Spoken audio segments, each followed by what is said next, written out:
20 মে 2026 আজকে কলকাতায় 22 carat hallmark সোনার দাম কত এবং অন্যান্য জায়গায় সোনা ও রূপার দাম কত, এসব বন্ধুরা এখন দেখে নিই। খবরের কাগজ অনুযায়ী আজকে কলকাতায় 22 ক্যারেট হলমার্ক 1 গ্রাম সোনার দাম 15,210 টাকা। আজকে কলকাতায় 22 ক্যারেট হলমার্ক 10 গ্রাম সোনার দাম 1,52,100 টাকা।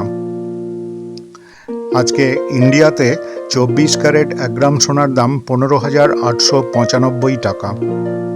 আজকে ইন্ডিয়াতে 22 ক্যারেট হলমার্ক 1 গ্রাম সোনার দাম 14,570 টাকা। আজকে তানিস্কে 22 ক্যারেট হলমার্ক 1 গ্রাম সোনার দাম 14,420 টাকা। আজকে ইন্ডিয়াতে 999 ফাইন সিলভার 1 গ্রাম রূপার দাম 268 টাকা। আজকে ইন্ডিয়াতে 925 স্টার্লিং সিলভার 1 গ্রাম রূপার দাম 248 টাকা। এই দামের সঙ্গে জিএসটি ও অন্যান্য খরচ যোগ হবে। বন্ধুরা, আমার এই ভিডিওটা ভালো লাগলে অবশ্যই একটা লাইক ও শেয়ার করে দিও। তোমরা যারা আমার চ্যানেলে নতুন অবশ্যই একটা সাবস্ক্রাইব করে রাখবে। তোমাদের সবাইকে ধন্যবাদ।